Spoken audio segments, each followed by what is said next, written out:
everyone, it's time for Good Week Israel, where we'll bring you the most positive highlights from this week at ILTV. Get ready to smile because coming up, we'll learn how you can recycle surgical masks. A new sports collaboration between Israel and the UAE is taking the Abraham Accords to the soccer field. And finally, an Israeli artisan calling out to Wonder Woman. Can the amazing Gal Gadot come to the rescue?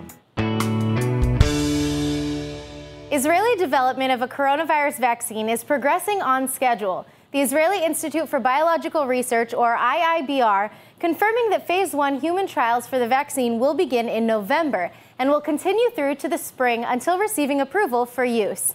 The head of the IIBR, Shmuel Shapira, saying in a statement that the final goal is to produce 15 million doses of the final so-called Life inoculation for residents of Israel and our close neighbors by the summer.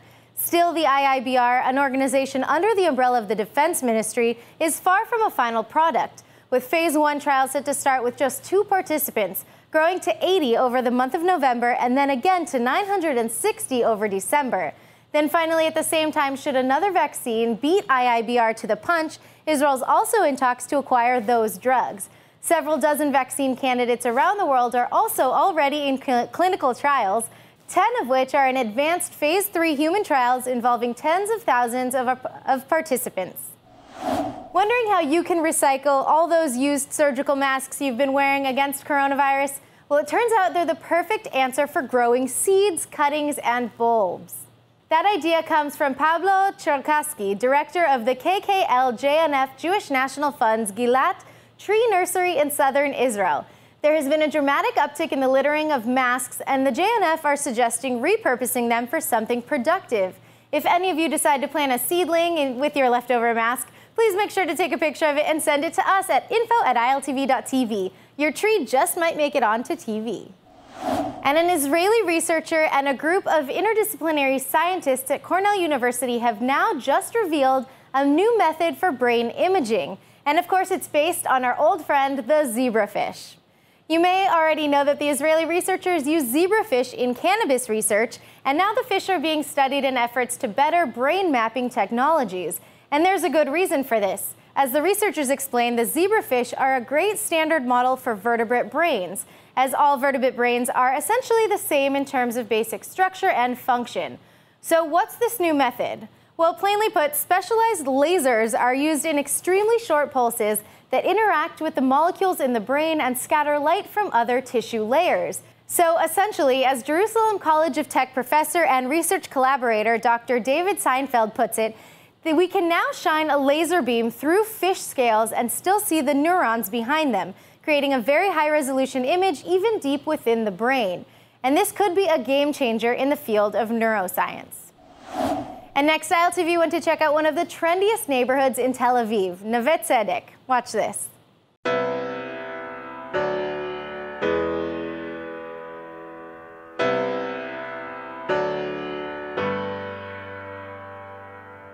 Out of all of the trendy neighborhoods in Tel Aviv, Neve Tzedek is definitely a hard one to beat. Its booming real estate, charming restaurants, and international designer stores make it the perfect place to just stroll around. Oh, and it's the oldest neighborhood in Tel Aviv.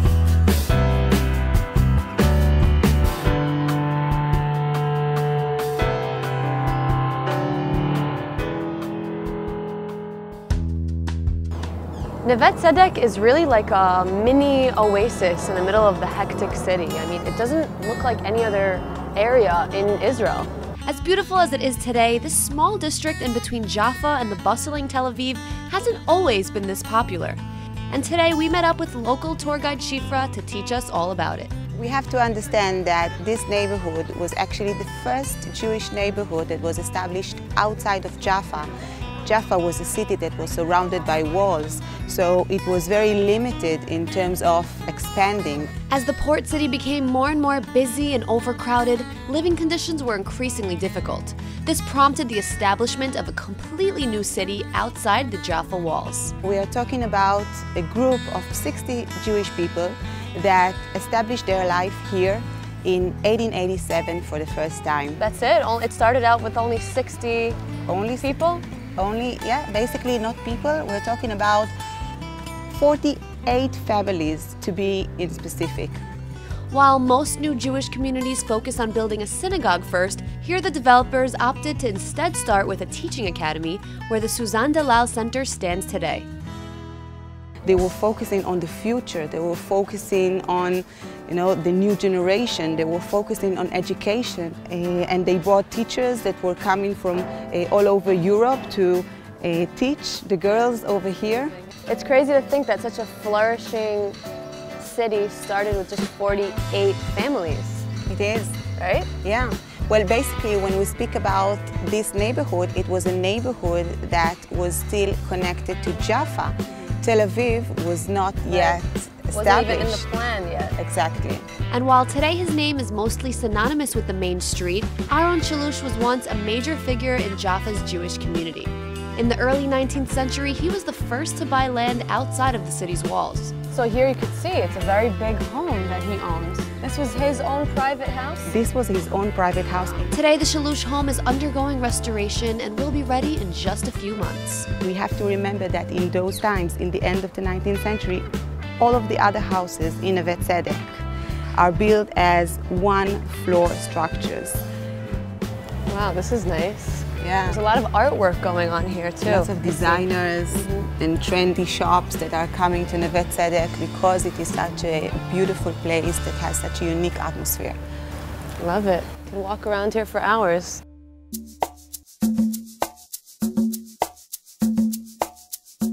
We're standing next to the first cinema that was established in Tel Aviv. It was established in 1914. I must have passed by this area so many times living here in Israel. And you never know what it used to be, what the structure used to be. You never know the history, the story behind it. It's just crazy. Yeah, and it just tells you about, the whole character of Tel Aviv. 5 years after the establishment of the city, they already focusing on bringing culture into the city of Tel Aviv. After the establishment of Neve Tzedek and a lot of families started moving here and it started becoming a more and more popular destination, what kind of people did it attract? What kind of people started moving here? So being such a silent and peaceful area brought all kinds of writers and poets and artists to find their homes here in this neighborhood. We'll find all kinds of Israeli important cultural figures that would set their homes in Neve Tzedek. It's a lot of open-minded, creative kind of people here. Yeah, you can say that, and it is still happening today. I always love to hear the story of Tel Aviv and the history because there's really so much to learn and so much has happened here over the years, and it really opened up to be one of the most known cities in Israel. So thank you so much for showing us around. We really enjoyed our time here. Thank you very much.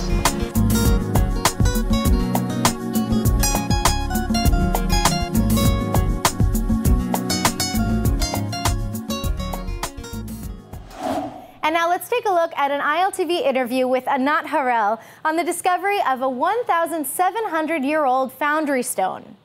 All right, now the northern Israeli Nafach army base is now learning that its namesake may be a lot older than previously thought, with Israeli antiquities authorities, excavators, discovering a 1,700-year-old boundary stone. But to get to all the details, it's time for Can You Dig It with Anat Harel.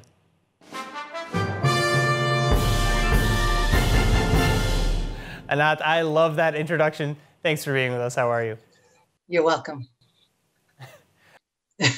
What is this boundary stone? Why is it so remarkable? Well, the remarkable part about it is not that the name has been preserved, okay, because in hundreds of places all around Israel, ancient names have been preserved from different populations, from the Aramaic and the Hebrew that was spoken at the time, and then the Latinized versions, and then the Arabic versions. What's remarkable here is that this particular place was not settled for about 1,000 years. And still, when the village, the newer villages that the Syrians built on top, they actually maintained the name. How they knew what that name was, what Nafach was, we don't know. So, I mean, how does that happen? How do we discover settlement names by, that match up to today by coincidence? Okay, so usually it's not a coincidence. Usually the name has been preserved because there has been a settlement there forever. You know, either they were Jews or they were Arabs or they were Greeks or they were Romans, whatever, Mamluks or Ottomans. The name is preserved. In this case, we don't really know how it happened.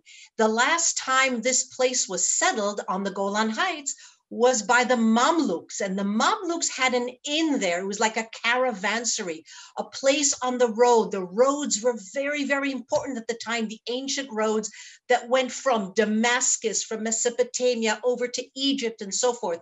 And for some reason, when the Mamluks built their inn for travelers, they found a rock, and that rock was a boundary stone from 1700 years ago that in Greek said, this is the village of Nafach, and they used it as the cover to a gravestone, to a grave.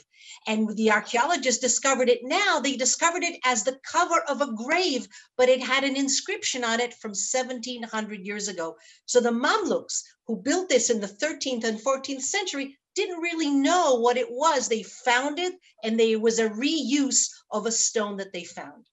An incredible discovery, an incredible coincidence. Yeah. Anat, thank you so much for telling us all about it. You are welcome. And now for something a little bit different. The normalization agreement between Israel and the UAE, as we've mentioned, has led to historic collaborations on so many levels, and now including sports, specifically soccer, or in Israel as it's known, football. The two biggest football organizations in the two countries will work and play together. And here's the official announcement. خطوة جديدة لبناء جسور العلاقات الرياضية المتينة. اتفاقية هي الأولى من نوعها. يسر رابطة المحترفين الإماراتية أن تعلن اليوم عن توقيع اتفاقية تعاون وشراكة مع رابطة الدوري الإسرائيلي لكرة القدم. אני גאה ונרגש ליטול חלק במעמד זה בו אנו חותמים על הסכם אשר יהווה גשר בין הכדורגל הישראלי לכדורגל באיחוד האמירויות. دولة الإمارات العربية المتحدة وطن التسامح وملتقى شعوب العالم. كرة القدم كانت دائما السبيل الأهم والأسرع للتقارب بين الشعوب، وهذه أواصر التعاون التي نهدف إليها من خلال هذه الاتفاقية.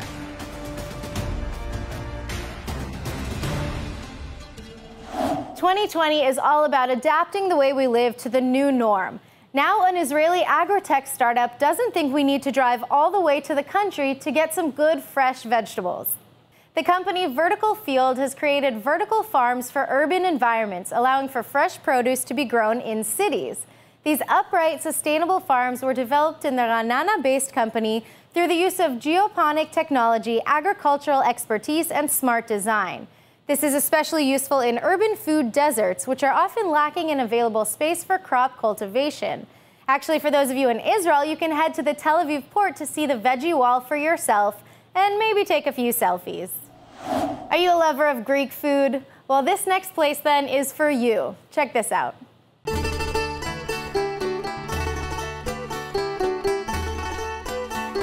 If you ask an Israeli their thoughts on Greek cuisine, chances are they'll say they absolutely love it. The fresh Mediterranean flavors are not only a delight to the local palate, but tend to be pretty healthy as well.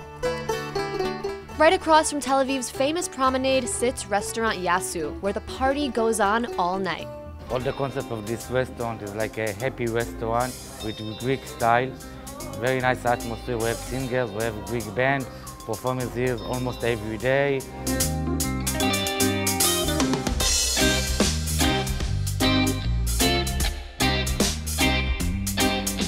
The restaurant is designed in a Greek tavern style, with blue and white patterns and some handmade items brought from the market in Greece.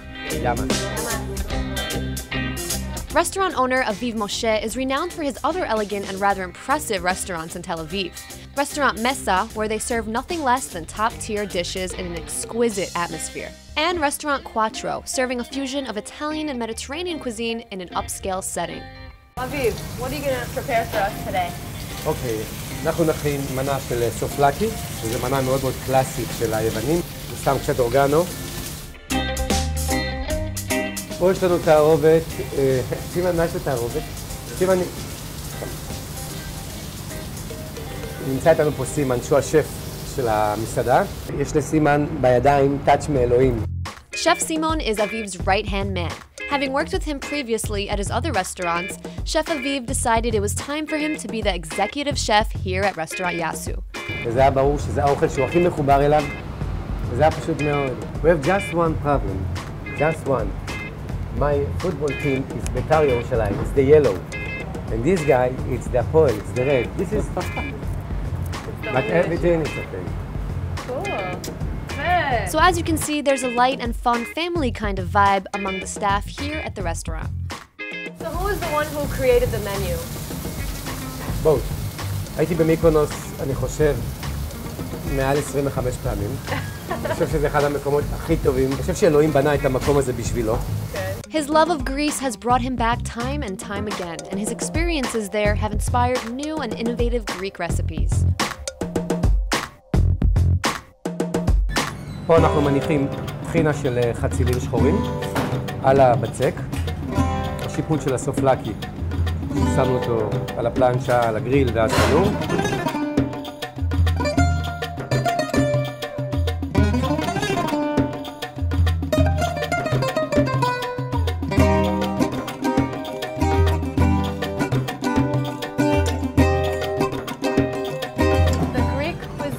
Very similar to what Israelis love to eat. It's Mediterranean cuisine. It's colorful, it's fresh, it's healthy. לפי דעתי הכל קשור בעניין של מזג האוויר. בגלל שאנחנו מדינות חמות, אותו מזג האוויר, אם זה יוון, אם זה טורקיה, אם זה כל המזרח התיכון, אנחנו על אותו בסיס של האוכל, והוא באמת אמור להיות הרבה יותר קליל, שמח, נגיש.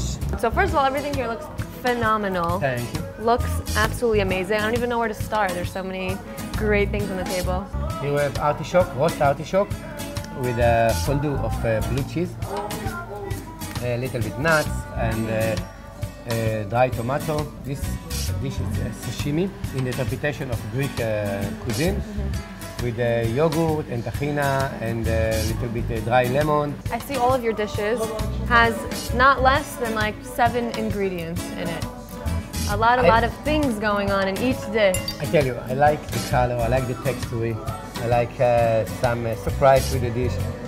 If the dish is flat, so you know, you cannot smile. Yeah. You want to eat this and then something jumps to your mouth.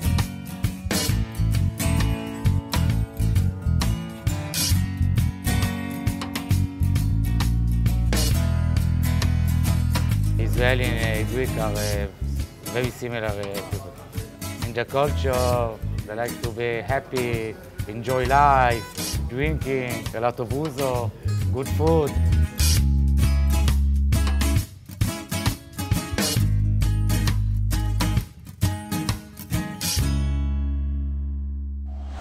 Have you ever been to the artist colony of Tzfat in northern Israel? Well, if you have, then you may know about the incredible and iconic wax candle factory in the city, where master candle artist Moshe Chaim Gress has a new mission.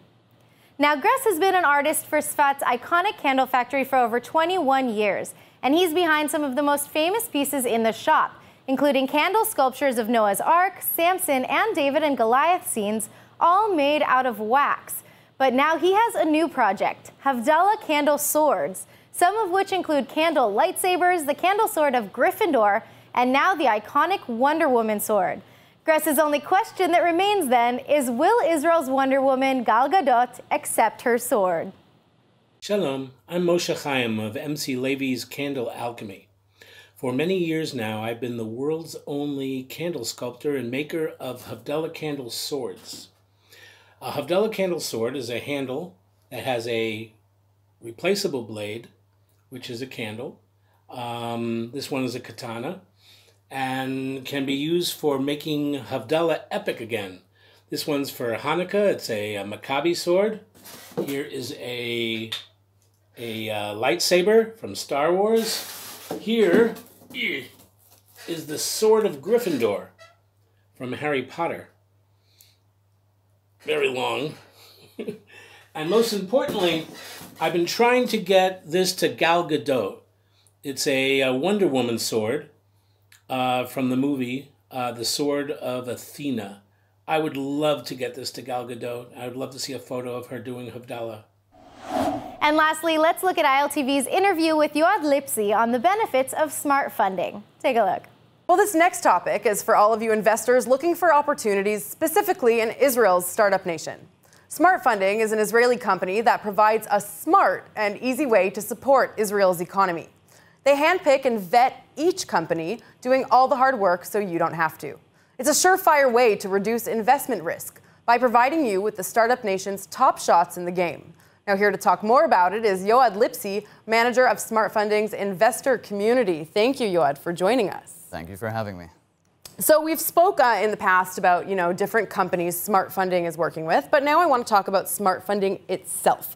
What is the benefit of investing through Smart Funding? Okay, so the main benefit when it comes to investing with Smart Funding is the fact that Smart Funding reduces the risk investments by making sure that all the companies that we choose to work with undergo a strict screening process, so that investors get a reliable and secured deal. Now, this process is done by professionals and under the Israeli regulation. And why don't you tell me exactly, specifically, what is involved in this, rigorous vetting process that you go through? Each company is being examined in all aspects. We're checking everything. We're checking relevant experience, clinical trials, and even the question, does it really provide a good solution? Okay. And all the above allows us to provide our investors companies with the highest chances to succeed. In addition to that, it's not that the companies are not operating currently and waiting for funds. They're operating and making a progress as we speak. For example, one of the companies, Ella Pharma, they're in the last stage of getting a €2 million grant within a few months. So this thing will definitely leverage the investment. And if somebody wants to be an investor, how can they get started with Smart Funding? So usually the average amount stands at $200,000 to $250,000. However, as part of Smart Funding's vision to be able to provide those opportunities to small investors as well, we do keep a few available spots for small investors, and in that case, it will be $50,000. So trying to keep it all inclusive. Exactly. Yoad Lipsy, thank you so much for joining us Thank today. you very much. All right, and that's it for today's Good Week Israel. I hope we've helped you start your week off with a smile. I'm Nittany Manson. I'll see you next week.